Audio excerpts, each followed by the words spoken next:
మనుషులు మాట్లాడడం వలన మనకి ఏ ప్రయోజనం కలగదు, ఏ మేలు జరగదు.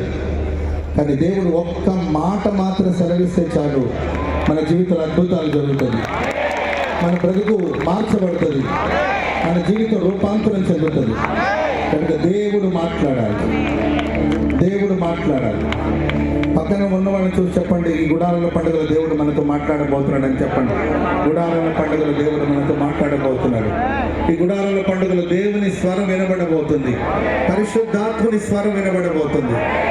దేవుడే ఈ గుడారాల పండుగలో మనం ఒక్కొక్కరితో మాట్లాడినట్లుగా చేతులెత్తి బిగ్గరగా స్తోత్రం చెప్పండి. స్తోత్రం, స్తోత్రం, స్తోత్రం, స్తోత్రం, స్తోత్రం, స్తోత్రం చెప్పండి గట్టిగా. స్తోత్రములు, స్తోత్రములు, స్తోత్రములు, స్తోత్రములు, స్తోత్రములు, స్తోత్రములు యేసయ్యా, స్తోత్రములు యేసయ్యా, స్తోత్రములు, స్తోత్రములు. మనసారా మనసారా మనసారా దేవుని స్వరం వినబడాలి, దేవుని స్వరం వినబడాలి, దేవుని స్వరం వినబడాలి. ప్రతి వారితో ప్రభు మాట్లాడాలి.